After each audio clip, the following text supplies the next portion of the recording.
promised land. Goeiedag en welkom by ons aanlyn diens vandag. Nou die essensiële ding, die belangrike ding van geestelike lewe of van die begin van ons reis om Jesus Christus te volg as die enigste God en verlosser, vereis dat daar 'n omkeer sal plaasvind. En in hierdie rigting het ek gestap en ek sal omkeer en ek sal in 'n heel ander rigting instap. En daardeur deur hierdie omkeer en nuwe rigting in aanhalingstekens vind ons God. Nou Jesus in Lukas 15 vertel 3 gelykenisse of stories en hierdie drie stories gee vir ons 6 redes of motiverings oor hoekom ons moet bekeer en tot inkeer kom en ons sonde moet bely. Verlede week het ons die eerste 2 gedoen en vandag gaan ons met die volgende aan. So as jy verlede week sin gemis het, kan jy op YouTube teruggaan. Jy kan verlede week se eerste 2 redes of motiverings om tot inkeer te kom gaan kyk en dan voortgaan met vandag se. So in Lukas 15, die heel eerste 2 verse en ek lees uit die Afrikaanse 2020 vertaling. Al die tollenaars en die sondaars het dikwels nader gekom om na hom te luister. Die Fariseërs en die skrifkenners het onder mekaar gemor. Hierdie man ontvang sondaars en eet saam met hulle. Nou, wanneer jy na Jesus kyk en wanneer jy na Jesus te kom jy na hom toe met hierdie gemor en gebrom van die godsdienstiges of uit 'n godsdienstige hart, of kom jy met verwondering, soos hierdie sondaars, hierdie mense wat in die buitewyke van die samelewing is, wat uitgeskei word in die gemeenskap, die tollenaars, die sondaars, maar hulle het gereeld na hom toe gekom, en dit blyk my, hulle het met wonder en afwagting na Jesus geluister. En so dis nou hierdie gemor en gebrom van die Fariseërs wat eintlik die konteks dan nou skep vir die volgende 3 stories wat Jesus gaan vertel in Lukas 15. So in verlede week het ons dan nou van vers 3 tot vers 10 gekyk en dit het meer gefokus op die eerste 2 stories. So kom ons lees dan nou die 3de gelykenis hier en ek lees vanaf vers 11 tot vers 16 toe. Verder het hy is Jesus gesê, 'n man het 2 seuns gehad. Die jongste een van hulle het vir sy vader gesê, Vader, gee my die deel van die eiendom wat my toekom. Hy het toe die besittings tussen hulle verdeel. Nie lank daarna het die jongste seun al sy goed in geld omgesit en na 'n ver land gereis en daar alles wat hy besit het deur sy losbandige leefwyse verkoos. Teen die tyd dat hy alles uitgegee het daar 'n baie ernstige hongersnood in daardie land uitgebreek en toe het hy begin gebrek ly. Hy gaan werk toe by een van daardie land se inwoners wat hom na sy boerdery gestuur het om sy varke op te pas. Hy het gewens dat hy sy honger kon stil met die pele wat die varke gewoonlik gevreet het, maar niemand het vir hom daarvan gegee nie. En hier in vers 11 tot 16 kry ons nou die volgende rede. Die 3de rede, ons moet tot inkeer kom wat sonde verwoes ons lewens. Kom tot inkeer want sonde verwoes lewens. Sonde is 'n verwoesaard. Sonde verwoes. Die duiwel is een wat mislei. Hy mislei. Hy is die vader van die leuns. En in die eerste 2 stories gelykenisse is kort en het fokus baie ook op die aksie en God se vreugde rondom wanneer hy kom in ons harte werk en wanneer ons tot inkeer kom. Maar in hierdie 3de storie kom Jesus en hy vat dit 'n bietjie stadiger en hierdie verhaal is ook 'n bietjie langer en hy kom wys vir ons wat gebeur in ons lewens wanneer ons aangaan op hierdie pad van sonde, maar dan wel later tot inkeer kom. Nou as deel van sy pa se huis kom hierdie jong man en hy begin met alles. Hy is deel in sy pa se huis, hy het eintlik maar alles. Maar dan sien ons later in vers 12, hy begin ondankbaar raak met wat hy het. Hy begin ongeduldig raak en so in vers 12 maak hy homself eintlik vaderloos.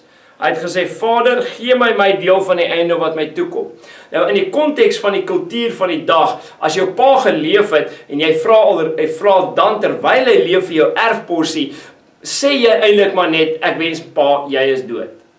So dis ook nie net baie disrespekvol nie, maar hy wil sy erfporsie so lank nou hê, so hy maak hom in 'n ware vaderloos. Hoekom? Hoekom? Want hy wil die eie begeertes van sy sondige hart, hy wil sy eie sondige begeertes tevrede stel. En nie net kom maak hy homself vaderloos nie, hy kom maak homself tuisloos, hy sonder 'n tuiste.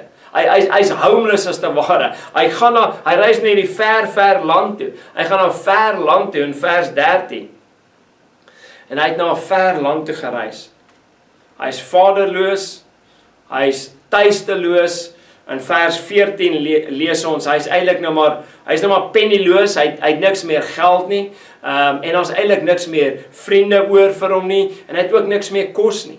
Vers 15 tot 16, hy wens dat hy net van die pele van die varke kon eet, maar hy kon niks kry nie. Daar's niemand oor om hom te help nie. En hy besef dat sy lewe as gevolg van sonde gly net dieper en dieper en dieper en dieper in alleenheid in desperaatheid en in gemors in. En dis eintlik maar wat dit beteken om weg van Jesus af te lewe. Uit die gesigspunt of die sieningspunt, die sienpunt vanuit die hemel uit. Is dit maar wat dit is om weg van Jesus af te lewe, sien ons net, is 'n lewe van eensaamheid en is 'n lewe van net gemors. Maar God die Vader,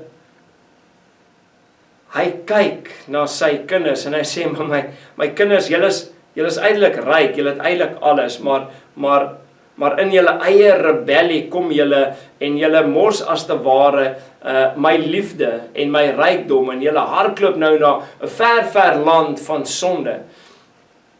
In ons eie rebellie en sonde bevind ons onsself in 'n land van sonde. Ons is eintlik ryk, ons het eintlik alles, maar ons hardloop weg. Sondaars en rebelle is mense wat baie keer die goedheid van God se skepping geniet en wil geniet en al God se blessing soek, maar nie vir God self nie.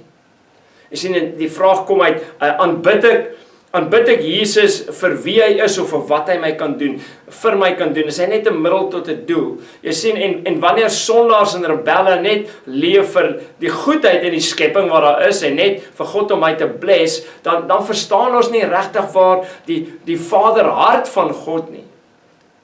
Sondaars weier om terug te keer na die Vader se liefde toe, en sodoende stadig maar seker kwyn hulle weg terwyl hulle jaag agter die begeertes van hulle eie vlees. En so 'n lewe sonder Jesus, 'n lewe weg van Jesus af, is eintlik maar net 'n stadige dood. Weg van Jesus af leef ons om dood te gaan. Maar inkeer, bekering is sterf om te lewe. Inkeer is sterf om te lewe. Dis 'n sterf van jou eie sondige begeertes, 'n sterf van jou vlees wat jou dan nou toelaat om lewe te vind en ware lewe te vind en lewe in oorvloed te vind in Jesus Christus.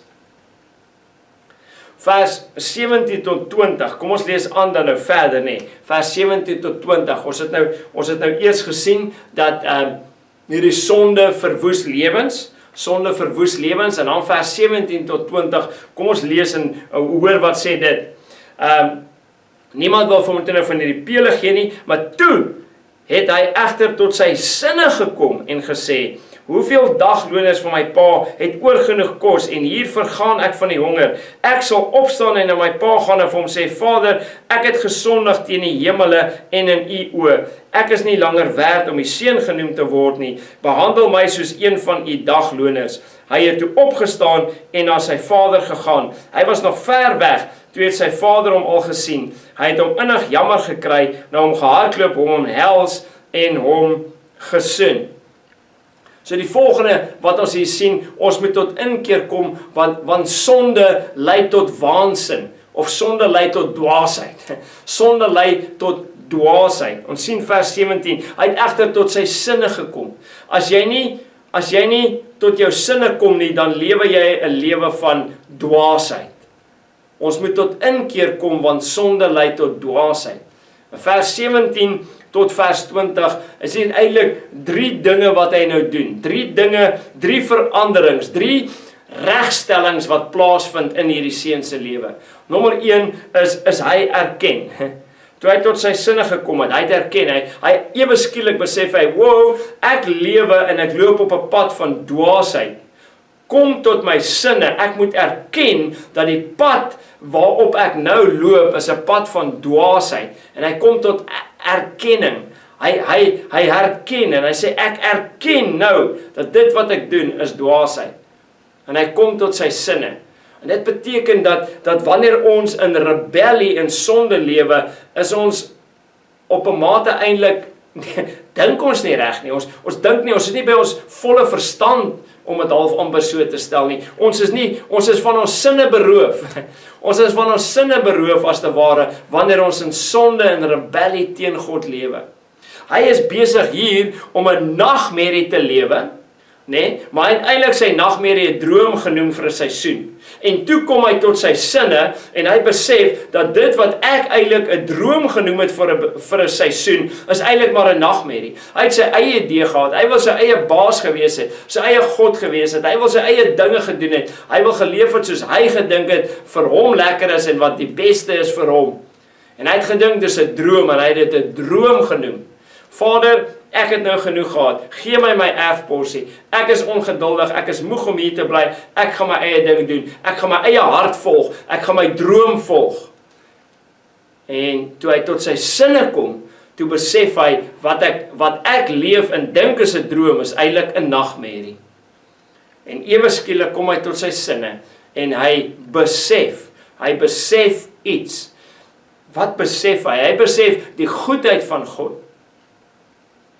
Hy is hier in vers 16 en hy wens iemand kan net vir hom van hierdie pele van die varke gee, maar in sy vader se huis is die diensknegte, het hulle meer as genoeg kos, hulle het meer as genoeg brood om te eet, maar hier is hy en hy het niks nie, en hy kom hier tot 'n besef, hy besef die goedheid van sy vader.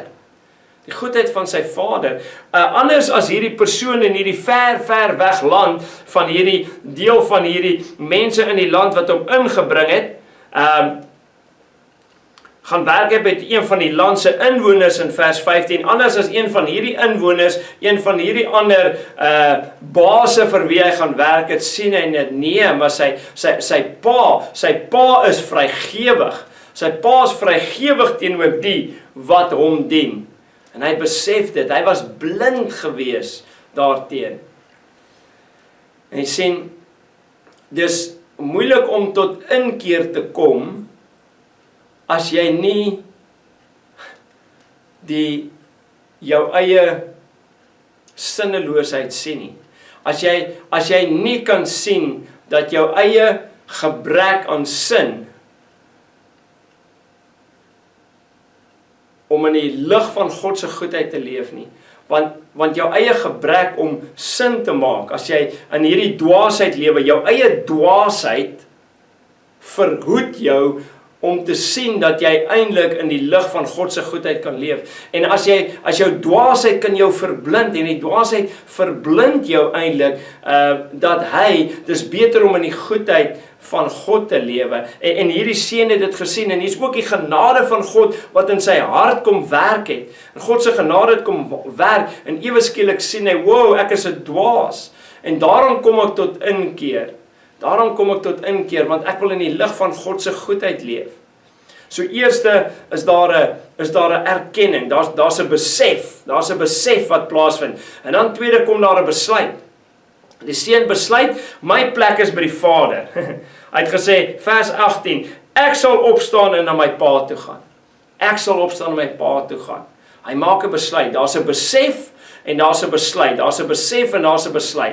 Meer as dit, hy besluit om een van die grootste belydenisse te doen in die Bybel. Hy doen een van die grootste belydenisse in die Bybel, en wat is dit? Hy bely sy sonde teenoor die hemele. Wat beteken dit heilig? Beteken, hy bely dat hy teenoor God eerste gesondig het. Ek sal opstaan na my pa gaan en sê, Vader, ek het gesondig teen die hemel en in u oë. Ek het teenoor u gesondig. Ek het teenoor God eerste, primêr gesondig. en daarna het ek teenoor u gesondig. Dawid sê dieselfde ding met sy oorspel met Batseba, Psalm 51. Ja, hy sê nie eers, ek is jammer ek het uitgevang nie, en nou moet ek die gevolge dra daarvan nie, en hy sê, en hy vergewe, vra vir Batseba om te vergewe, en hy Batseba se man laat doodmaak, en miskien alle familielewe, nee, hy sien, Dawid sien sy sonde van oorspel eerste as sonde teenoor God, vertikaal, maar verseker dan ook 'n horisontale sonde wat plaasgevind het. En die seun kom en hy kom tot inkeer en hy bely sonder voorwaardes en sonder om dinge te regverdig, sonder om te kwalifiseer en sonder om te sê, ja, maar ek het eintlik nou maar gesondig, want ek was eintlik nou maar net 'n victim gewees van iets, en dit is eintlik nie my skuld, dit was eintlik sy of haar skuld, en Here, dit was nie eintlik ek nie, dit was Eva, ja, Here, Eva, sy die skuld, is haar skuld dat ek nou gesondig het, en dan sê Eva, nee, Here, is nie my skuld ek gesondig het nie, dis u, Here, of Adam ten minste het gesê, Here, u het hierdie vrou vir my gegee, is nie my skuld nie, en Eva sê, nee, dis nie ek nie, Here, dis die duiwel, en nie Adam of Eva vat verantwoordelikheid nie, en dan sien ons met inkeer en belydenis, ons doen presies dieselfde. Jy sien, ware inkeer, en dit wat ons sien, wat hierdie seun vir ons kom wys hier, hy kom tot inkeer en belydenis, sonder voorwaardes, sonder om foutes of redes te soek, sonder om verskonings te maak, hy maak nie verskonings nie, hy sê, ek het gesondig, punt. Ek het gesondig, punt. En heel eers het ek gesondig teenoor God, punt. En dan teenoor my pa. En so die probleem in die meeste van hierdie belydenisse, wanneer ons bely, dit is actually primêr te doen met spyt. Ek is so spyt vir die gevolge. Ek het so spyt vir die gevolge van my sonde.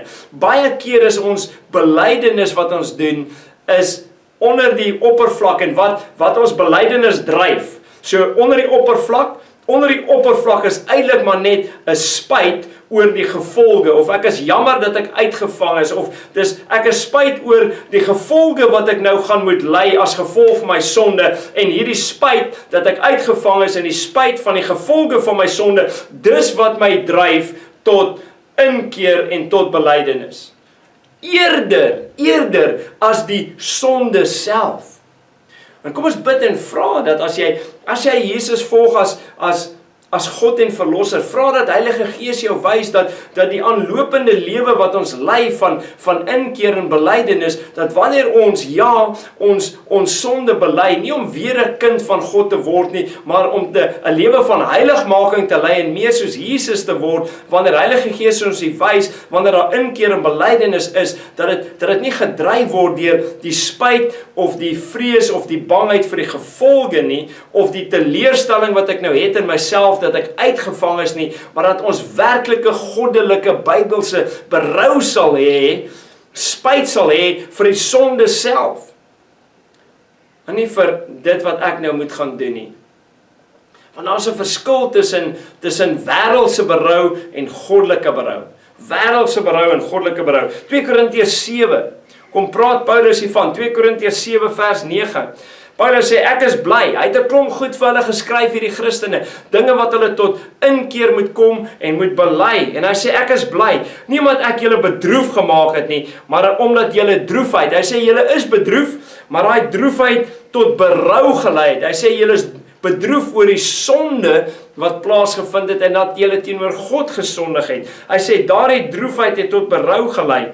Julle is volgens die wil van God bedroef gemaak. Die Heilige Gees het gekom en kom werk in julle. Julle is nie net spyt omdat julle uitgevang is nie. Julle is nie net jammer omdat julle fout gemaak het nie. Heilige Gees het daadwerklike 'n goddelike berou en besef gebring oor die erns van jou sonde en dat daai sonde primêr teenoor God is.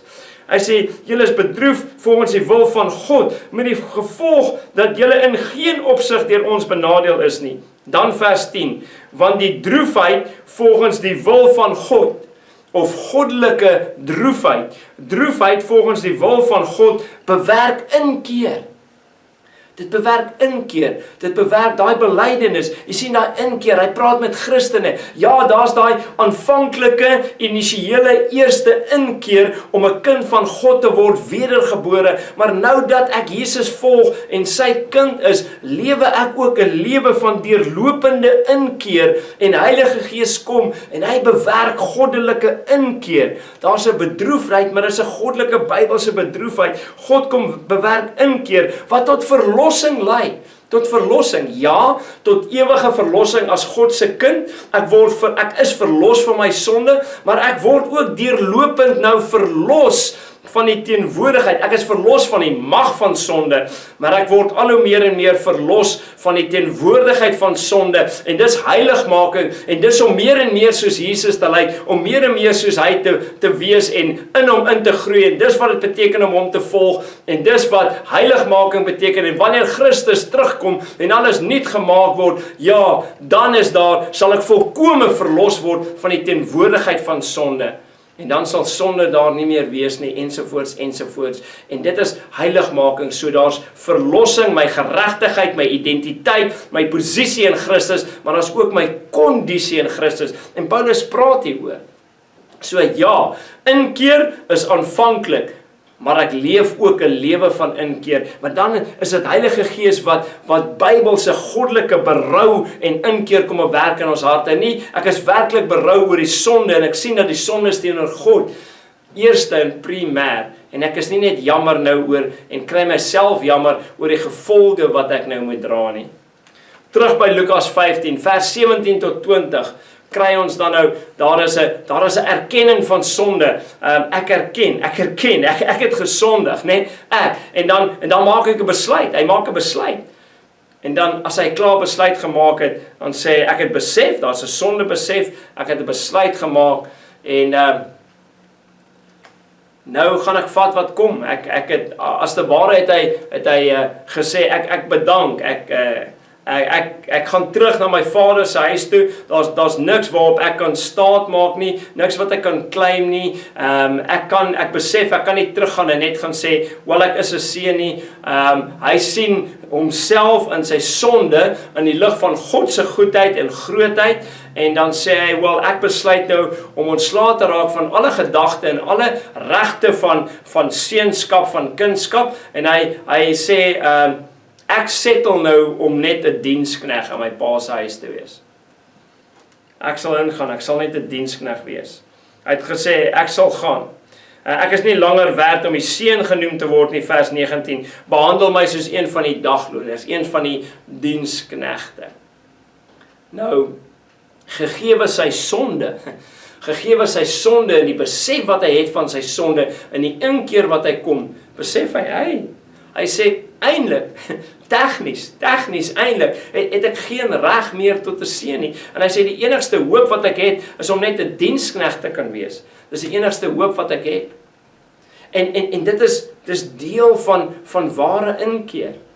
Is dat ek kan nie nou teruggaan en ietsie claim nie. Met ander woorde, dit praat van nederigheid. Daar is nederigheid in hierdie seun se hart. So wanneer jy as 'n persoon na God toe draai, en wanneer daar ware inkeer is, dan sien ons God ewe skielik anders as wat ons hom ooit van tevore gesien het. Hierdie seun sien, en hy kom tot inkeer, ware inkeer, en tot ware besef, en hy sê, pa, ek sien, dis wat ek was, maar ek kom nou, en hy sien sy pa in 'n nuwe lig. Ewe skielik sien hy sy pa se goedheid, sy grootheid. Hy sien God se goedheid en God se grootheid. Hy sien sy pa en hy sien God anders as wat hy hom ooit van tevore gesien het nie. En hy begin God se liefde erken. Hy begin God se vrygewige karakter sien en sien, maar hy sien ook, hierdie seun sien sy pa se vrygewige karakter, en in dit is daar glimpses van God se vrygewige karakter. Hy sien hoe sy pa optree met hierdie dagloners en sê, pa, ek sal een van hulle wees, ek wil net terug wees in die huis, want ek sien hoe goed en vrygewig is u met hulle, maar ek is nou in hierdie land van sonde en rebellie, ek is homeless, ek is pennyloos, ek is vriendeloos, ek is kosloos, ek het niks nie. Ware inkeer maak ons nederig. En ons begin ewe skielik die heiligheid van God anders te sien, en ons begin die ellende van sonde te sien. God is vrygewig, hy's genadig, so kom na hom toe. Net soos hierdie seun besef, maar my Vader is vrygewig, hy's genadig, ek sien die ellende van my eie sonde, ek hardloop na die Vader toe. So kom sê die God dieselfde vir jou vandag. Jy sien, mense wat tot ware inkeer kom, weet dat hulle sonde is so groot, en hulle kan geen eise stel by God nie. Want die nederigheid van inkeer, bring ons net by 'n plek. Ek hoop, ek kan nie eise stel nie, maar ek hoop net om ingesluit te word. Dis al hoop wat ek het, mag ek net ingesluit word. Ek kan nie eise stel nie. En inkeer is pragtig, omdat God dit pragtig vind.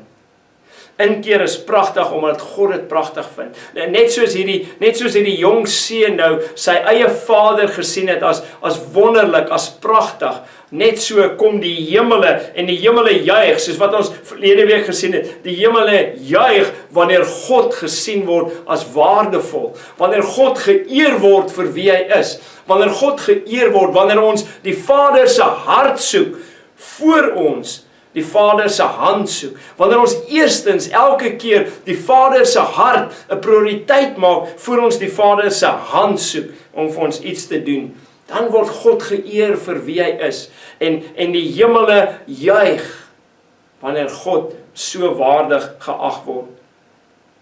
Kom ons lees vers 22 en 23, en ons vind die volgende punt hier in rede tot inkeer, vers 22 tot 23, hy het nou gekom, hy het gesê, ek het teenoor hemel en u gesondig, sy waardig my seun genoem te word, in vers 22, maar sy vader het sy slawe opdrag gegee, bring gou 'n lang stola, bring 'n lang 'n kleed wat aangetrek kan word, die beste een, en trek dit vir hom aan, gee vir hom 'n ring vir sy vinger, en sandale vir sy voete, bring vir ons die vetgemaakte kalf, slag dit, laat ons eet, en feesvier. Laat ons eet en feesvier. Vers 22 tot 23. Die volgende rede motivering wat ons hier sien tot inkeer is, kom tot inkeer, want God is nog steeds 'n liefdevolle Vader teenoor ons. Kom tot inkeer, want God is nog steeds 'n liefdevolle Vader. En hy gaan 'n liefdevolle Vader bly. Die seun kom terug, hy kom tot ware inkeer, hy maak hierdie belydenis teenoor die Vader in vers 21. Hy sien homself, die seun sien homself as 'n weeskind, as maar net 'n dienskneg, en hy verwag nie om meer hanteer te word as 'n seun nie, en dan kom die Vader, en die Vader verras hom hier. In vers 20 sien ons die bekering, vers 22, 23 kom, wys die Vader bly dieselfde, die Vader verander nie, en die Vader is nog steeds 'n liefdevolle Vader, en sy bekering in vers 22 sien ons hier, of vers 20 sy bekering in inkeer, vers 22 en 23 sien ons, hier word die Vader se ryke genade en die Vader se ryke barmhartigheid word hier tentoongestel. 'n Nuwe kleed, die ring aan die vinger, die feesviering met die vetgemaakte kalf. Die Vader erken die seun se sonde en sy verwoesting en sy rebellie nog lank voordat die seun dit eintlik erken het. Die Vader het ook die seun gesien aankom op 'n afstand. Die Vader het nie gewag vir die seun om eers terug te kom en terug te kruip nie. Die Vader het inisiatief geneem. Hy het uitgehardloop voor die seun enigiets kon sê, het die Vader hom gevat. En daar was hierdie sagtheid van die Vader se omhelsing en van die Vader se soen. Die Vader se omhelsing. Daar was vrygewigheid, daar was aanneming. Die Vader ontvang die seun as nie 'n slaaf nie 'n dienskneg nie, maar as 'n seun. Die Vader ontvang die seun as 'n seun. Hierdie kleed, hierdie ring, die sandale aan die voet, die kleed, die ring, alles tekens van kunskap. Van kunskap. God die Vader ontvang die sondaar wat tot inkeer kom, met die kleed van Christus se geregtigheid, met die seël van kunskap, met die seël van seunskap. Hy woordjie seunskap beteken man of vrou, seun of dogter van God. Dit beteken net die reg, die volle reg van kunskap. Die feesviering van verlossing. vetgemaakte kalf. Hierdie feesviering. My vriend, miskien het jy jou lewe gemors, of is jy besig om jou lewe op te mors in sonde en rebellie, weg van Jesus af in 'n ver land van sonde. Draai terug in die genadige, ontfermde hande van God die Vader. God die Vader sal genadig en sagmoedig teenoor jou wees. Kom na hom toe sonder vrees. Sit jou geloof en jou vaste onwrikbare vertroue in Jesus Christus en in wat hy aan die kruis gedoen het om in jou plek vir jou sondes te sterf. En op die derde dag weer die doodheid op te staan vir jou regverdigmaking, om dit te seël, om te sê, it's done. Jou hemelse Vader sal jou ontvang. Jou hemelse Vader sal jou ontvang. Die laaste vers wat ek hier wil bring, en wat vir ons fokus op die 6de en die laaste motivering hier, vers 24, sê die pa, nadat hy sê, laat ons eet en fees vier, want hierdie seun van my was dood, en het weer lewendig geword, hy was verlore en is weer gevind. Toe het hulle begin fees vier. Die 6de motivering en rede om tot inkeer te kom, want inkeer reflekteer die wonderwerk van nuwe geboorte. Inkeer reflekteer die wonderwerk van nuwe geboorte. Het reflekteer die wonderwerk van wedergeboorte, nuwe geboorte. Wanneer ons 'n persoon sien wat tot ware inkeer kom, dan weet ons daar het 'n opstanding plaasgevind. Daar het as te ware inkeer, ware goddelike Bybelse inkeer, wys ook vir ons dat daar 'n opstanding plaasgevind het. Want hierdie seun was dood. In Efesiërs 2 kom sê Paulus sê vir ons, julle was dood deur julle oortredings en sondes waarin julle van tevore geleef het. Jy sien, sonde en verlorenheid was nie net 'n fout wat ons gemaak het nie, dit was nie net 'n misplasing dat ons op 'n verkeerde plek en 'n verkeerde paadjie gevolg het nie. Sonde en verlorenheid is nie net om 'n verkeerde pad te loop nie, sonde en verlorenheid is dood. Dood, geestelike doodheid. Hierdie seun was dood vir die Vader, maar in die wonderwerk van inkeer, in die wonderwerk van inkeer en berou en belydenis, is hierdie seun weer opgerig tot die nuutheid van lewe. Is daar wedergeboorte, is daar 'n opstanding wat plaasgevind het. En die hemele vind hierdie inkeer pragtig, want dit bring 'n persoon wat dood is weer tot lewe. Dit wat sonde het kom doodmaak. En wanneer daar ware berou en inkeer is en 'n terugdraai is, dan verheug die hemele. God verheug hom daaroor van, jy wat dood was, is nou lewendig gemaak deur hierdie inkeer, deur hierdie wonderwerk, deur hierdie goddelike ingryping. So ek wil afsluit vir jou te sê, as jy miskien hier is en sê, maar ek volg Jesus as God en verlosser, ek is 'n seun en 'n dogter van hom, dan wil ek vir jou dieselfde sê as wat ek vir iemand gaan sê wat dit nie doen nie. Ek wil vir jou sê, verheug jouself in jou hemelse Vader, in sy karakter en wie hy is. Moet dit nooit vergeet nie. En as jy nie Jesus volg as God en verlosser nie, en jy's op hierdie pad van verwoesting en op hierdie pad van sonde, jy's dood. En ek vir jou sê, hoor vandag as God die Heilige Gees met jou praat en jou roep tot ware berou en inkeer, nie tot 'n spyt en die gevolge van jou sonde nie, maar dat jy sien jy het eers teenoor God gesondig, maar dan wil ek jou roep tot inkeer en dan wil ek ook vir jou sê dat jou hemelse Vader, die skepper van hemel en aarde, wie jy die voorreg het om hemelse Vader te kan noem, deur jou geloof en vertroue in Jesus Christus, jou hemelse Vader is die enigste perfekte Vader, wat jou nooit sal teleurstel nie, wat jou nooit sal faal nie, wat jou nooit sal wegstoot nie, maar wat jou sal klee, wat jou sal lief hê en wat vir ewig oor jou verheug en homself oor jou verheug. Daar is geen Vader soos ons perfekte hemelse Vader nie. So kom en word deur hom ontvang. Kom huis toe. Kom huis toe na hom toe, deur die persoon en die afgehandelde werk van Jesus Christus aan die kruis. Nie net jou God en jou verlosser nie, maar ook jou ware ouer broer. Uit hierdie storie uit Lukas 15 uit, Jesus ook, jou ware ouer broer. Kom na Jesus toe. Verheug jouself in jou hemelse Vader en dit wat jy het. En as jy dit nie kan doen nie, kom vandag en ontvang die vreugde en die vrede. Hardloop in die arms van jou hemelse Vader in. En nog voordat jy kan berou, ontvang en ervaar sy omhelsing. Sy omhelsing en sy aanvaarding van jou. Kom ons bid saam. Heilige Gees, dankie dat U met elkeen van ons werk. Dankie dat U ons ontmoet waar ons is, watter seisoen van ons lewens ook al.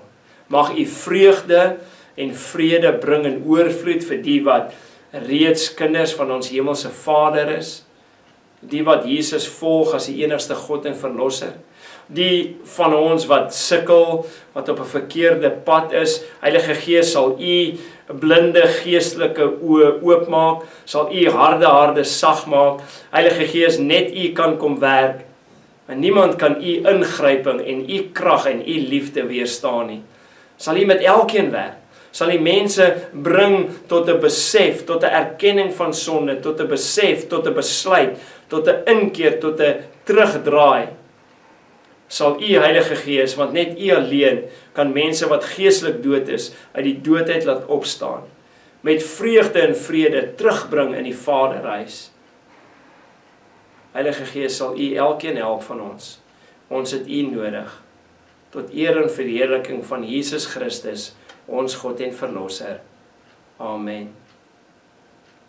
Miskien het jy nog vrae, miskien is jy onseker, hoe gaan praat jy nie met 'n ander Jesus volgeling wat jou sal help nie, vir jou bid, saam met jou bid nie, of stuur 'n e-pos, miskien kan ons met jou kontak maak en so met jou verder help, sodat jy sal verstaan wat beteken dit om 'n Jesus volgeling te wees, wat beteken dit om 'n seun en 'n dogter van die almagtige God te wees.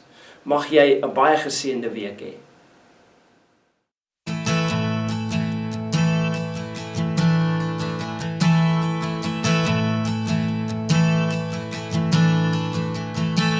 Oh, I've heard 1,000 stories of what they think you're like, but I've heard the tender whisper of love in the dead of night, and you tell me that you're pleased and that I'm never alone. You're a good Father. It's who you are. It's who you are. It's who you are. And I'm loved by you. It's who I am. It's who I am. It's who I am. Oh, and I've seen many searching for answers far and wide, but I know we're all searching for answers. Only you provide, 'cause you know just what we need before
can hardly think as you call me, deeper still as you call me, deeper still as you call me, deeper still into love, love, love. You're a good, good Father. It's who you are, it's who you are, it's who you are, and I'm loved by you. It's who I am, it's who I am, it's who I am. You're a good, good Father. It's who you are, it's who you are, it's who you are, and I'm loved by you. It's who I am, it's who I am, it's who I am. You're a good, good Father. It's who you are, it's who you are, it's who you are, and I'm loved by you. It's who I am, it's who I am, it's who I am. You're good. You are perfect in all of your ways.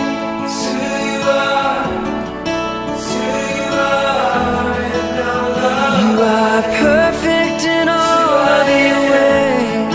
It's who I am, it's who I am.